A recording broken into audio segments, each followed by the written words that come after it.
welcome to Starbucks. How are you doing today? I'm doing well, thank you. What can I get for you? Yes, I have the triple grande light iced latte, 2 pumps sugar-free vanilla, half almond milk, half coconut milk, extra whip in a venti cup, with caramel drizzle and 2 cinnamon shakes. You probably won't experience this because community doesn't happen on accident. It's your move. That is good. Don't you guys love those right there? A little trailer, a little humor right there, just to give it a little context. I mean, obviously we all realize that there's a lot of accidents in our lives, but community, good, authentic, real, biblical style community, how God has designed us, definitely doesn't happen on accident. So if you guys are with us, this is week number 3 of the Your Move series, and we're really talking about taking some time and talking about real, good, authentic relationships. We all desire them, but we don't necessarily know how to get into them. With the social media at an all-time high, it would be a wonder while connections with people are at an all-time low. And one of the things we need to realize is that technology can't be our mediator. It can't be in the middle of good, authentic, solid relationships. We got to go old school and actually hang out with people face to face, touch them, hang out, hug them, look them straight in the eye when it comes to relationships. So whenever it comes to this particular idea, we gather around a whole bunch of things. We gather around shared interests, coffee, good books, and convenience, but what we really want to be centered and gathered around is God's presence. That's what changes us as a church. You put God's presence in the middle of music and it's worship. Come on, somebody. You put a different book like this one right in the middle of anybody's conversation and you add really the ingredient of God's presence and it'll transform the entire group of people. That's what we're interested in. This isn't a book club. It's not a concert and it's not a gathering of people to hear an orator. It's so that we can gather around the presence of God corporately as a family and also individually in smaller groups. And so we're taking these handful of weeks and really just doing that. What does it look like for us to get into community? I'm going to give you 2 tools, and I'm going to go really quick because I actually have a little bit of a treat for you. You guys want a little bit of a treat? You ready for this? It's going to be so good. Just wait for it. Okay, but I got to go speedy quick, so you got to go write notes really quickly. And I want to give you a principle. Here's an idea. It's going to last throughout your life. What you get out of things when it comes to the promises of God will be to the degree of what you put in it. Every gift that God's given you, every promise that He's given you access to, you will get out of that promise exactly what you put in. If you're halfway in with your commitment to God, that's what's going to feel like God is with you. He's sometimes there and He sometimes isn't. If convenience is really the definition of your Christianity, that's going to be also your description of a relationship with God. It's convenient. And that's it. When it comes to the promises of God, all that you can get out of this particular book and also His presence is exactly what you put in. This is a principle that comes from Galatians 6. He says, God is not to be mocked. Whatever one sows, you reap. Whatever you invest into and put into, you can also extract. Now, this principle also lies true in the bank. Anybody ever go to the checking account and being like, I don't know why it's so low? It's because you haven't put a deposit in. When it comes to your relationships with people, you need to invest in them because you also need to withdraw. Come on, somebody, you with me? That's the same thing that God's interested in. What He wants us to do is walk in the fullness, not halfway, but the fullness of what God offers. We need to go in the fullness of everything that He says and invest our lives totally and completely in Him. Let me give you 2 tools to see this happen in the context of community. One is our community block. And this is intentional relationships where you put yourself in the middle of this particular block. Above you to pour into your life are Pauls.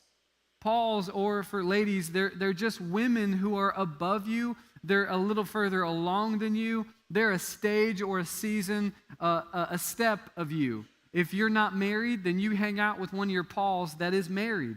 If you're married, then maybe some of your Pauls have kids. They're married and they have kids. What we want to get into is actually having a mentor, someone in our life that's pouring into us, not for what you can do for them, but just who you are. Come on, you catching this? We don't have kids so that they can actually give us money to pay rent at some point in time to help our mortgage. That's not we have kids. We have kids because we love them for who they are. But God's family extends past your last name. So we need to invest in those and actually have father figures in their lives. The Barnabases, if you're in the middle, it's the ones to your left and to your right. It's the encouragers. Barnabas, actually, his name originally was Joseph, and they changed it to say, hey, dude, you're such an encourager to me. I'm going to change your name. You're going to be Barnabas. And then Timothy's. If you have kids, you have Timothy's. But honestly, as a people group, even if you're not married and you don't have any kids, you don't even know the first thing about parenting, we need to gather Timothy's around our lives because you have something. It's the presence of God. You have something that you need to give away. It's not worldly knowledge. It's something that God actually wants to breathe into your life, and you need to give it away. I'm telling you, you can't fully access the blessings of God until you start giving that stuff away. The second tool I want to give you is to say, okay, what if we put this community block in your life? What if I got my Paul, and I have a couple Barnabases, and I have a few Timothys, and you actually start meeting with them? What's the relationship? What's the conversation look like? What's the dynamics, right? That's probably a good question to ask. I'm glad you asked it. That's why we came up with another tool that I want to give you. It's called the 4 Qs. The 4 Qs is going to allow you to heighten your awareness of God's presence. Who doesn't want to know what God's doing in your life, in your family's life, and everybody else around you? Come on, somebody. You want to know what God's doing in the military? If you're military, these questions will start to stir that up. If you're a business owner and a CEO, you want to know what God's doing in the business arena in our area? These questions will stir that up. If you're a student, if you want to find out what God's doing in the educational system, these questions will stir that up. The first one is not for the faint of heart. It gets right to the point. First question is, how's your soul? Now, just to give you a little bit of context, don't ask this to strangers, all right? Don't go up there and introduce yourself. Hey, man, what's your name? Cool. How's your soul, man? So you're like, that's just going to get awkward right off the bat. You're going to get a restraining order, and then you're going to say, hey, my church told me to. We did not, okay? I will deny all counts. This comes in the context of really good, solid community. You know these people. You just need the conversation to go deeper. You following? The second question goes along with this. As you observe God's activity in your life, how are you going to apply it practically? This goes back to what James asks us. Hey, don't just read the word. Don't just hear the message, but actually do it. Don't just listen to it distantly. Apply it to your life. So as you find out how God is speaking to you and how he's highlighting things in your life, what are you doing about actually living that out? Third question has more of the horizons of your city. How's the condition of your city? How's the condition, not of the streets or the businesses, of the people in your city? You have employees. How are they? You have a boss. You have people that you work with. How are they doing? Do you have a marriage? Do you have a spouse? Do you have a family? That's your city, right? How are they doing? Because you're going to find out what God's up to when you look at the bigger landscape, and it's not just introverted and self-respected into your life. The fourth question is really the application to that observation. How is God leading you to change the condition of your city?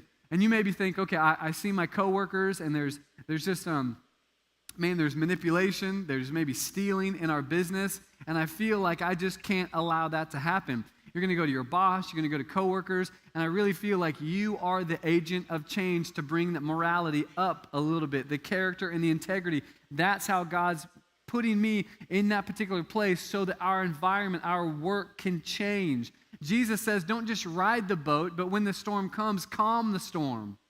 Come on, somebody, you catching this? You have a place of influence. You have a city that God has given you. I don't know if you know it or not, or even like it or not, but you're the priest. You're the pastor of those relationships. They're looking to you as you follow Jesus so that you can say, follow me as I follow Jesus. Follow my lifestyle. It's not perfect. It's just progressively getting closer to God. And I'm changing the atmosphere and the culture of my city in Jesus' name. Now, I don't want to just teach about these two tools. So that's why I just ran through it quickly. So I hope you took notes and wrote all that down because we're done. That was the shortest and quickest and best message you have ever heard besides Jesus on the Sermon on the Mount. But anyway, what I now want to give to you is not just teaching on this particular idea, but I want to show you what my community block looks like. So if I can, without further ado, I'm going to bring some guys up here. that have been so key, so big in my life, and they're going to come up and join me because we're going to have a little bit of a discussion about what community really looks like because we've been living it out for quite some time. Will you welcome everybody? Come on, church. There's some familiar faces here, and also maybe some ones that you don't necessarily know. Whenever it comes to community and relationships, we've been very intentional. We've been doing life together, some of us for years and years.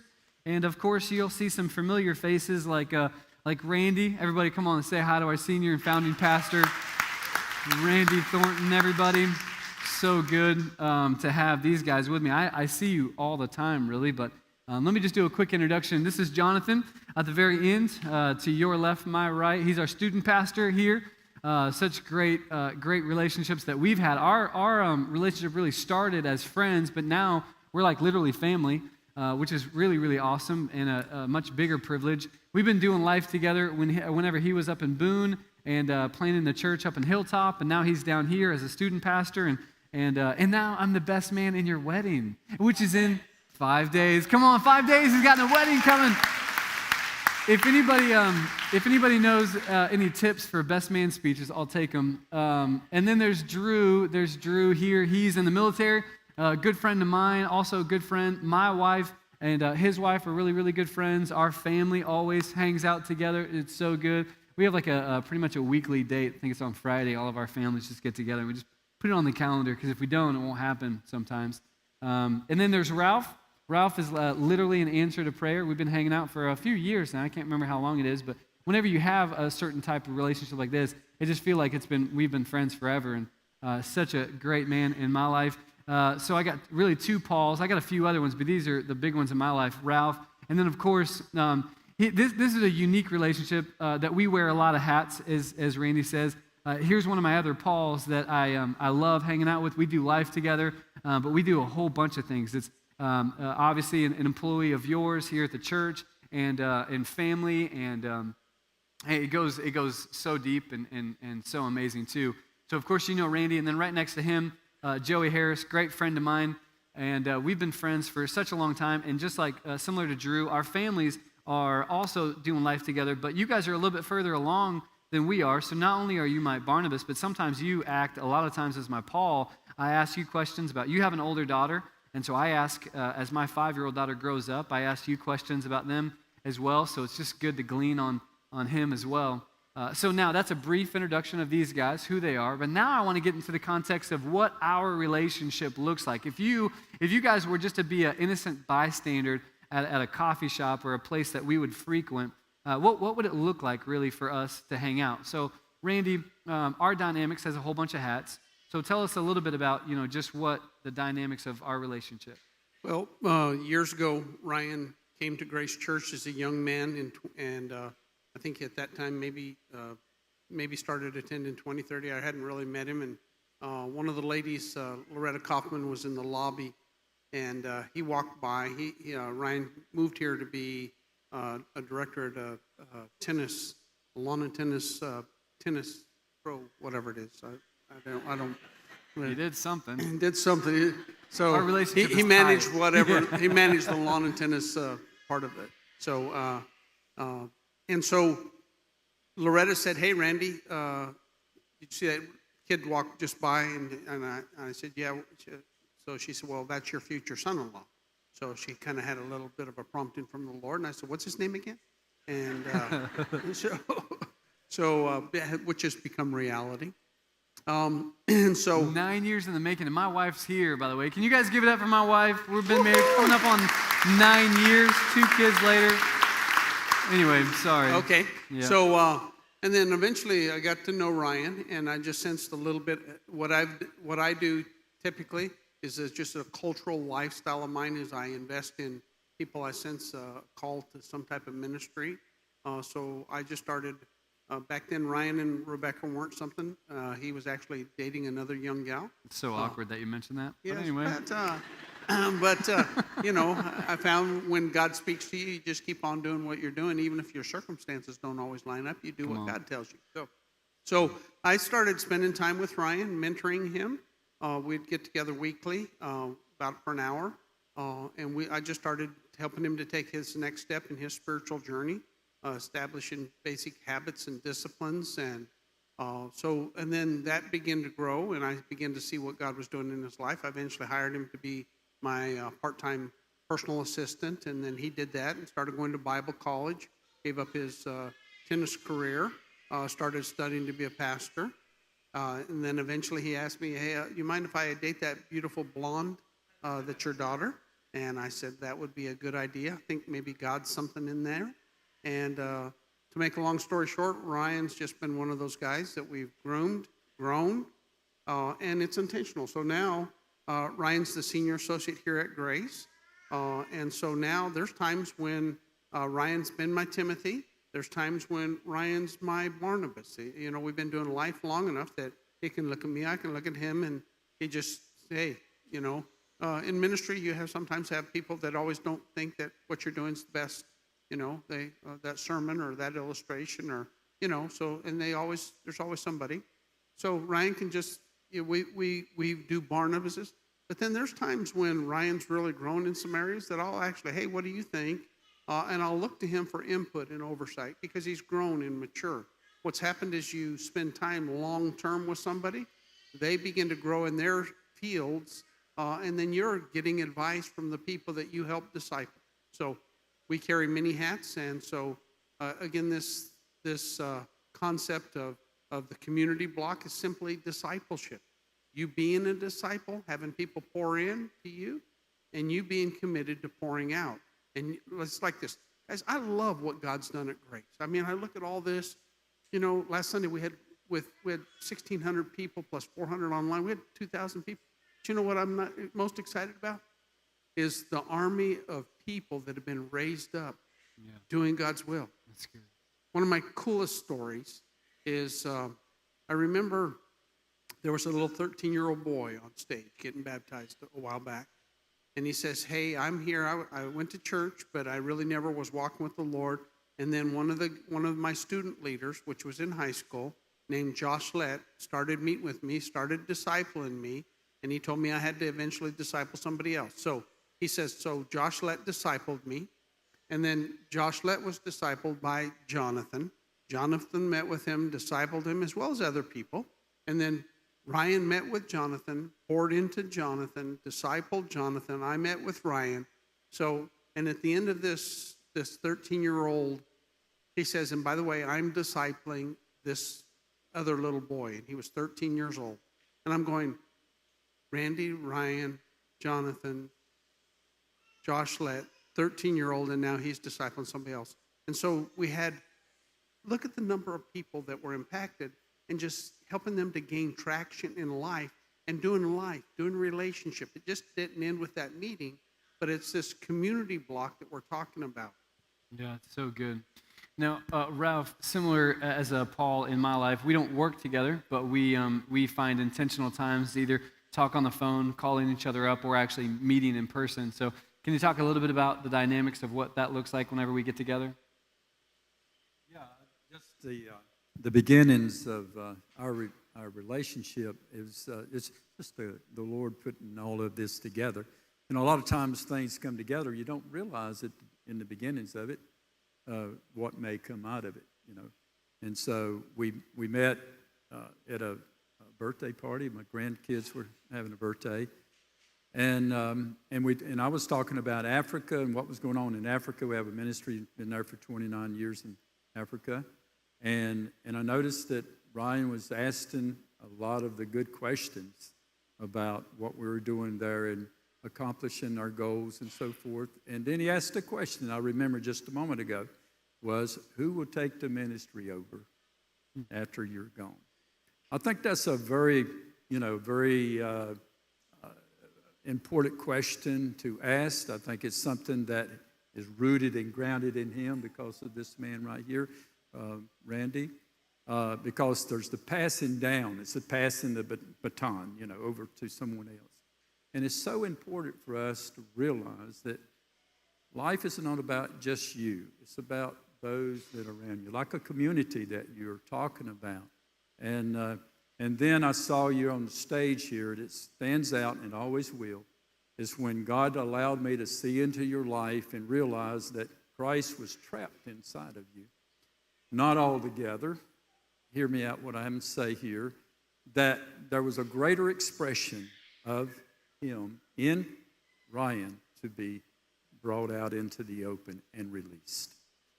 And so I saw him struggling a little bit with that to get his point across, because he was wanting to move the crowd, because he felt like there was more that needed to be said and presented. And the Lord arranged it in another birthday setting. And I began to talk to him about, I know what you were going through with and what was happening there, because I felt your spirit, your heart, your struggle, and the desire to get out of you what you know. You see, we have a lot of things inside of us, and a lot of times we don't know how to get that out of us. And so by knowing who you are in Christ and knowing the spirit, soul, and body, then there's that understanding and revelation of how to release that presence of God into other people's lives. And one of the important things I think we need to recognize, a lot of time it's not altogether what you say, but it's your presence, it's the anointing that you carry in your life. That's good, man, so good. And you know, one of the things that I don't know if I mentioned previous is that you're a former pastor and just retired from the congregation from how many, 29? I've been pastoring 38 years. 38. Yeah, I've Christian 45 years. So amazing. Isn't that awesome? Come on.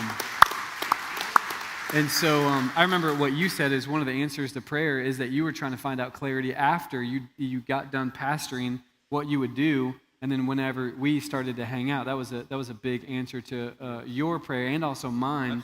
Because whenever I sit down with this guy, but really I would encourage you guys just to have someone that you could just glean from. You just grab all that you can, just squeeze the life out, because you just want all they have to offer. And so literally our times are just sitting down one-on-one, and I just open up my journal. I say about 2 things, and it's how my day went, and then you go, and then I write down all the other. It's so good, and I love it. It's so good. Now, speaking of answers to prayer, Drew, why don't you talk a little bit about the dynamics of our relationship as well? Yeah, it's kind of cool how God works, always in mysterious ways.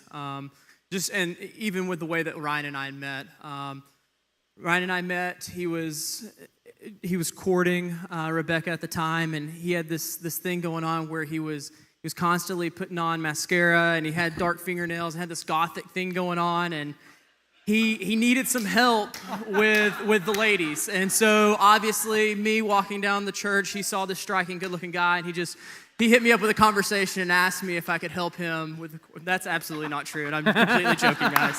No. I like the other story that you actually told the second service. That was amazing. He said, "Can you tell us about your background?" Obviously, this is how we met. This is how we met. Also, it always changes because you got to keep things fresh. But I actually speak.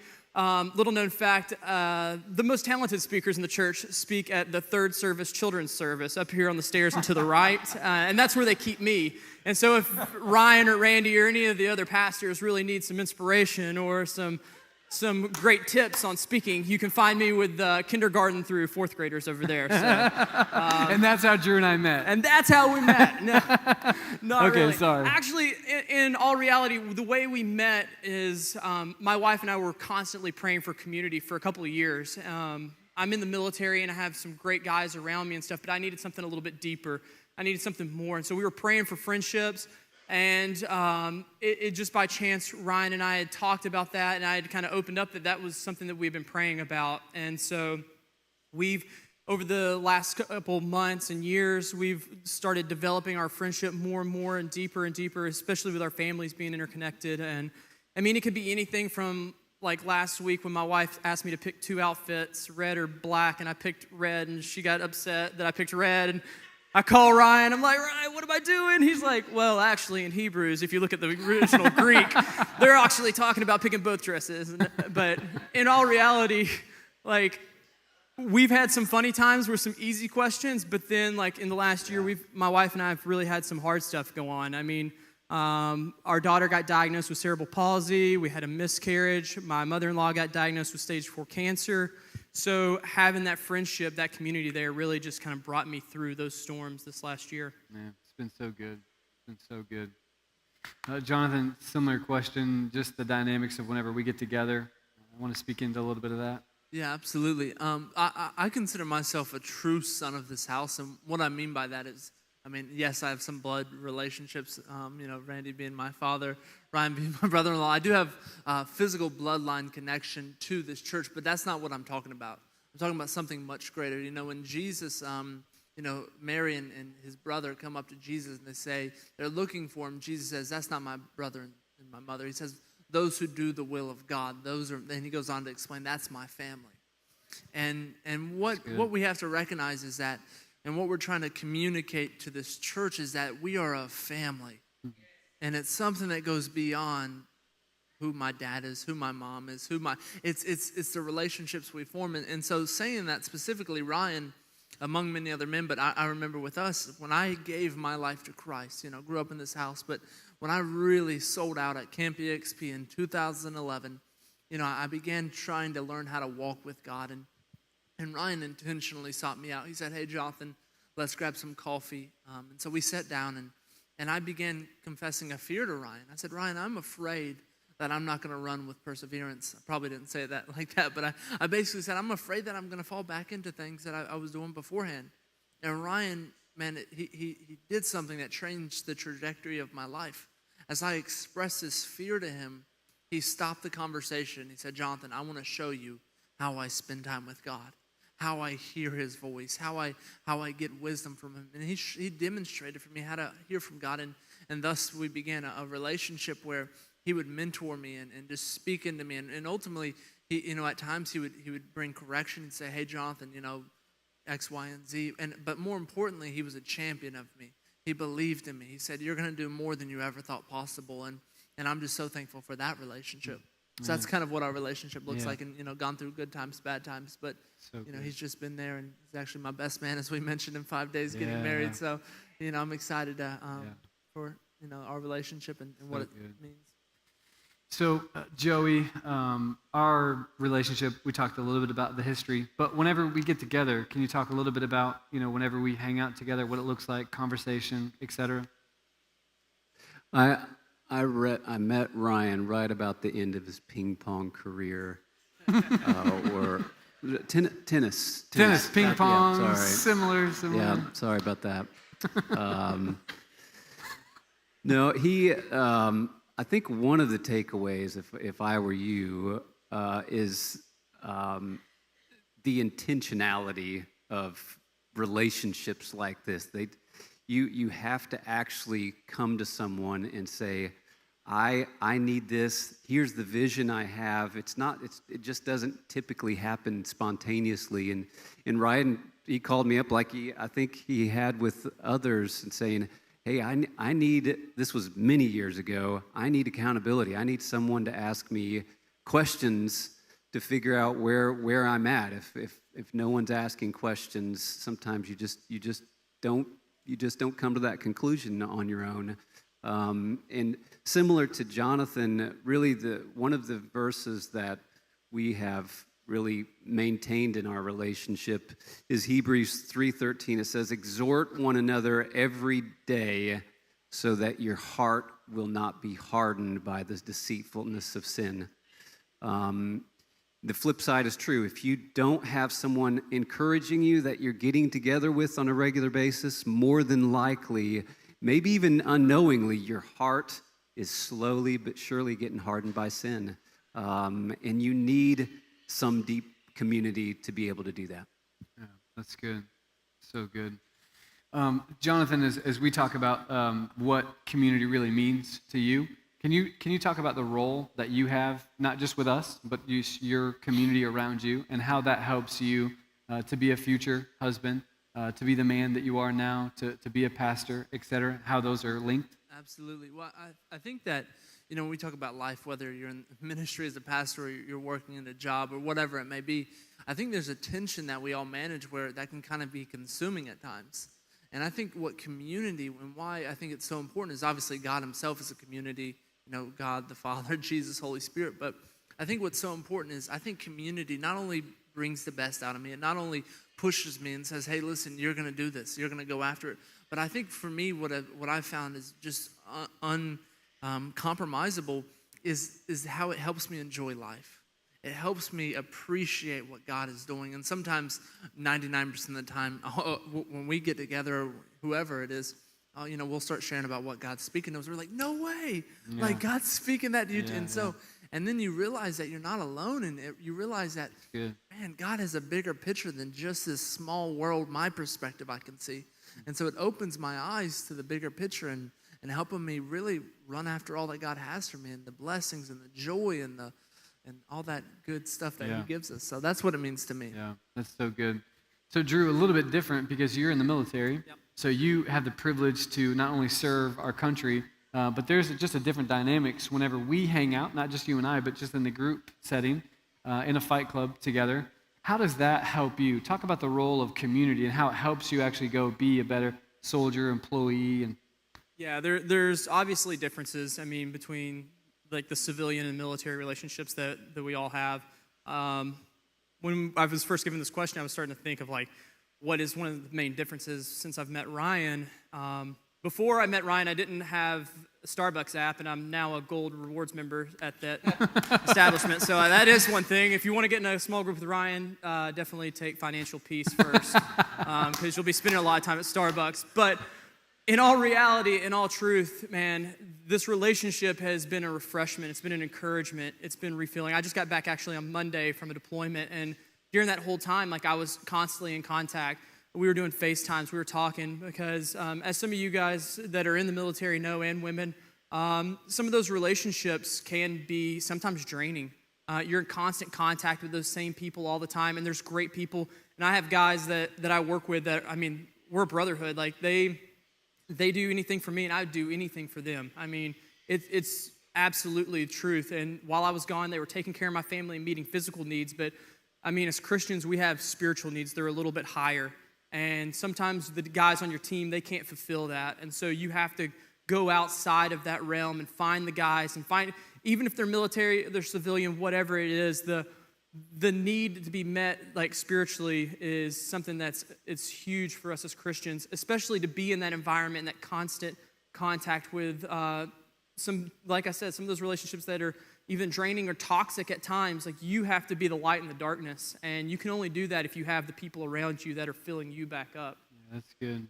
One chain reaction that we've seen too recently, Jonathan just said he's getting married. And so whenever we hang out, you can imagine that's big into our conversation. And the excitement that he holds actually just renews my love for my wife. And so that just gets me more encouraged.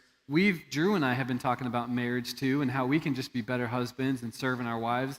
And then after that, we started praying into and really challenging each other.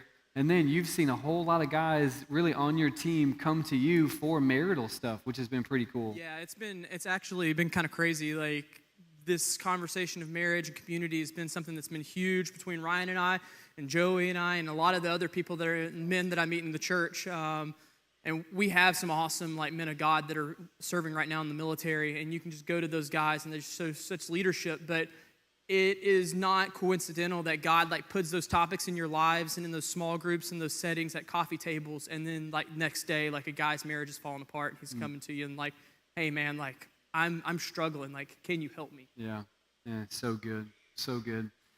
Joey, so you obviously are involved in the church and one of the leaders of a fight club. You oversee some of the fight clubs as well. But you also have work that you're doing out in the world, out in the city, literally just down the street. And you have patients too.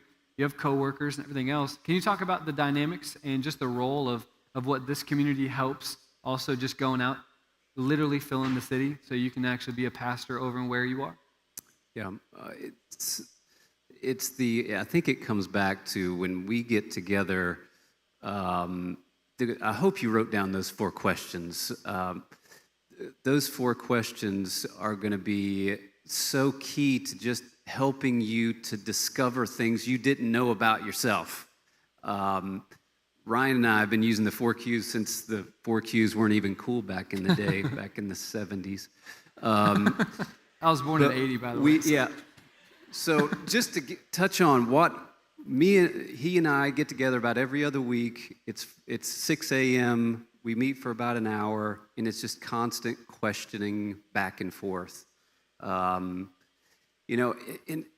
if no one is asking you questions, sometimes you just don't discover things that you should know about yourself and where you're headed.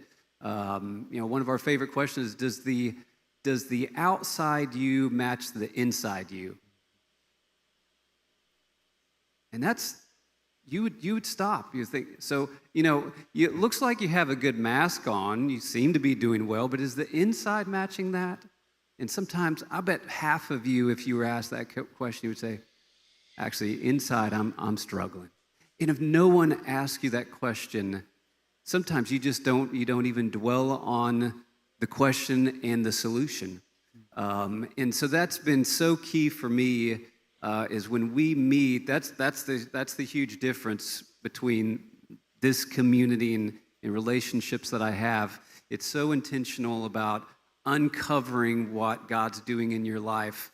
I mentioned before, my daughter just got a sticker that says, "Not today, Satan." Mm-hmm. And that's kind of what I feel like when we leave that meeting. It's like you feel so refreshed, you feel so energized. You just have that sticker on, "Not today, Satan." So that's key for me. Yeah, so good. I remember actually recently we met. This was a few months ago. That we were just having these same questions, meeting in the morning, and it was cool because there was literally months went by where I just feel like I lacked joy. Like it was just not even. I wanted it, but it just wasn't even there. Therefore, because the joy of the Lord is our strength, I didn't feel strong. Well, then at that particular moment, you actually shared how you saw it, not really there on me, and then you also said, "Man, I don't really feel anything at all. My joy is actually depreciating."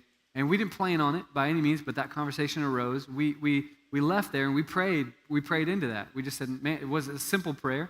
God, we just asked for a restored joy, maybe a couple seconds. And then we left. You and I texted each other that day. And we were like, hey, you don't want to really say this if the other one's not feeling it, but do you feel much more joyful? And both of us were like, yes.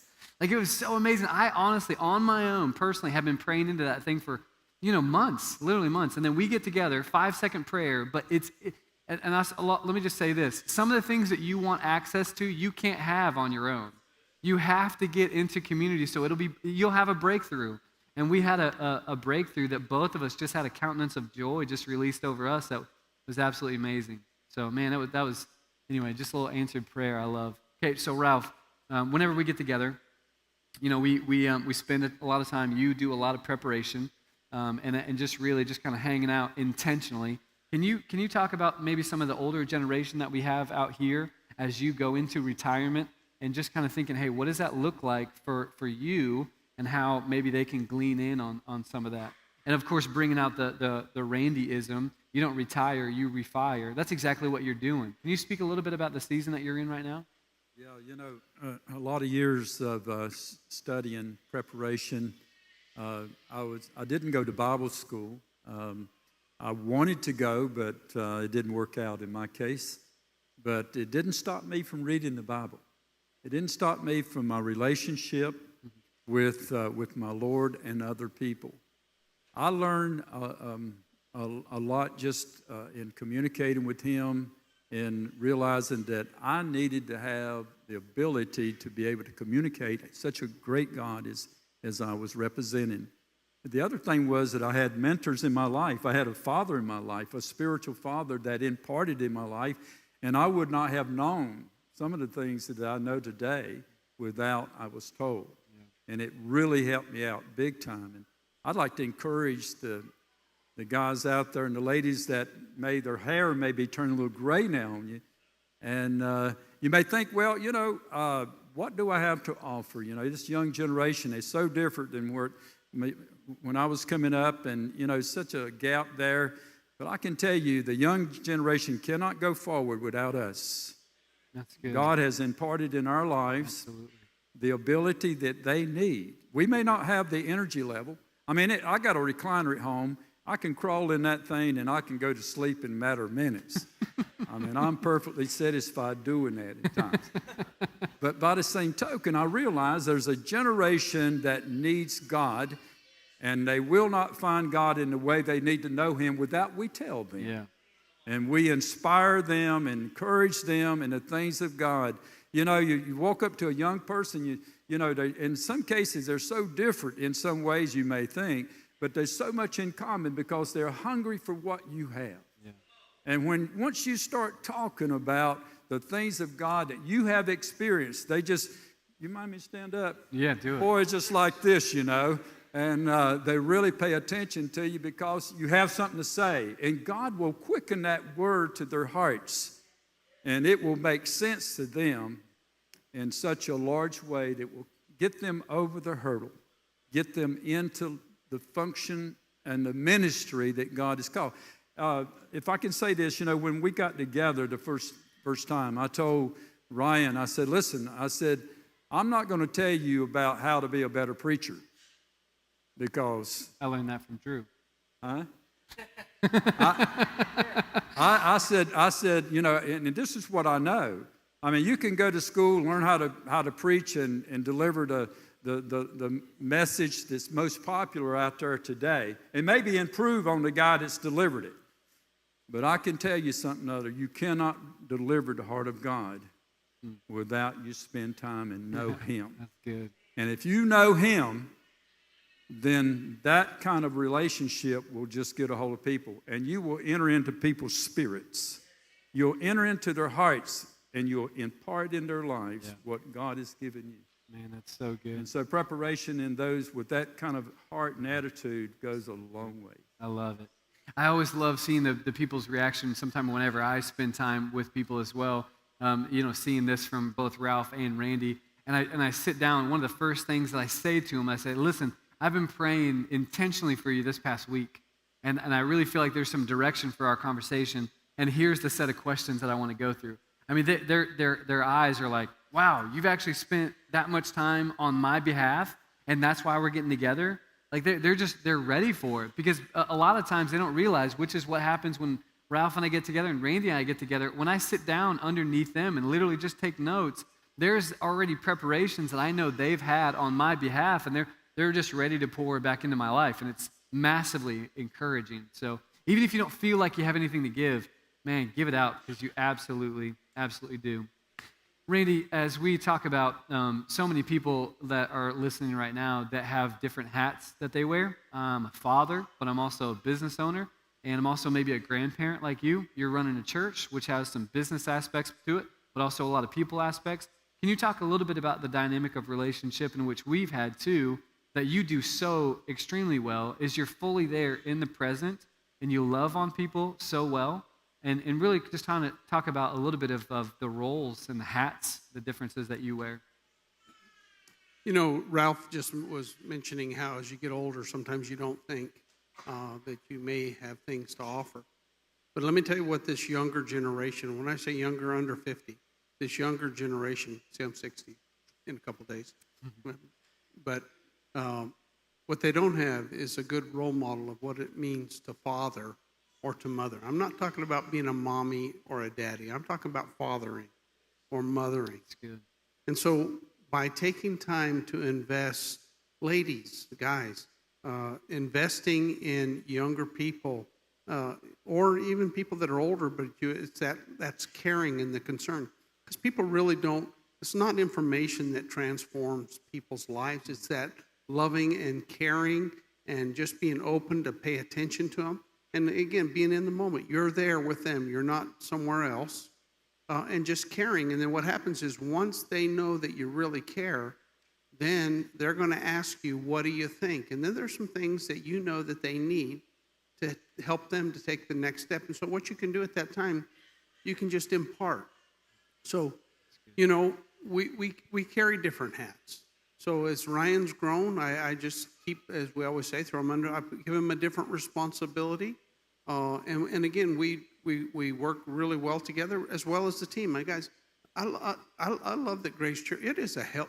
If you were to decide describe your church, it's healthy. And when things are healthy, they grow, they reproduce.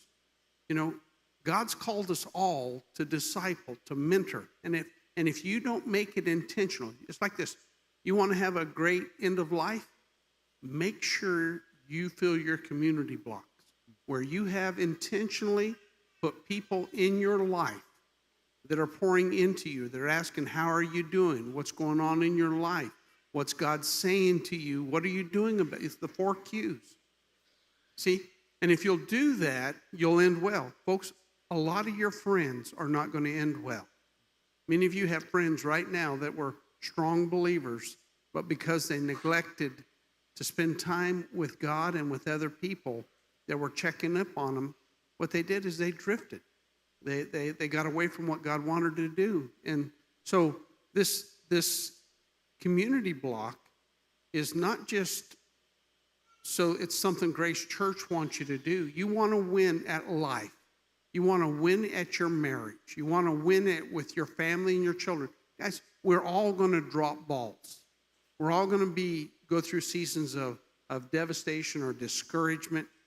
And it says, if you just have another brother, one can put to flight 1,000, but 2, 10,000. And it's like this. Sometimes you're just going to need someone there. But if you don't make it intentional, it's not going to happen. You know, when we invest in people, we say, now we're going to pour into you. But the deal is, once you're healthy, once you get going, you have to give away. Yeah. If you'll just begin to take that strategy, some of you are saying, well, those guys all have their act together. None of us have our act together. Right. We're just following Jesus. We put our pants on just like you do. All right? But if you want to win at the Christian life, have some Pauls or Paulettes. Yeah. Become a Paulette or a Paul. Guys, I first started discipling guys when I was young. I didn't know how to do it. Yeah. This week I'm going, or next October, no, I'm going this week, I'm going to a wedding. But but in the first week in October, I'm flying out to Colorado Springs to be with Joe Adams, a young kid that grew up here. We're planning a church in Colorado Springs. But I'm taking Heath Cadell, who grew up here at Grace, with us. He was our former youth pastor. I'm taking Jimmy Kearns, who was our former worship leader and youth pastor. And the 3 of us are going to go out there, and we're going to meet with Joe, and we're going to pray, and we're going to spend time. But you know what we're doing? Is we're doing our discipleship, our community block. We're making sure that these guys stay the course, that we are able to encourage one another. We're able to help build the church. But it's that community block that's going to help us win long term. So good. Just want to encourage you. You want friends? Go make friends by giving your life away, helping other people. Invest in them. Do it with intentionality. Yeah, that's so good. Joey, can you end our time by just saying really one quick thing? And Randy mentioned drifting. Can you just talk about what it's like if you don't have this community, just not really intentional about the relationships? Yeah, the analogy I usually use is at the beach. We all most of us go to the beach there with your friends, family. You get out in the water, you start body surfing or doing whatever you do out there. And there's something that strange that happens that maybe an hour or so into it, you'll look up and you'll see that where you entered into the ocean, you're like 30 or 40 yards down. And you're like, what in the world happened? And that's the term that I use when we drift. The world, sin, Satan, all of that is an ocean current drifting away from God. And you typically don't know it. No one typically comes and say, I'm drifting away from God. Most will say, I'm kind of lukewarm. No, you're actually drifting away from God. And God's main instrument to keep you from drifting, not the only instrument, but the main instrument is the community. I mean, this is our desire being up here for you, is to catch on to that idea that community, it's not really optional.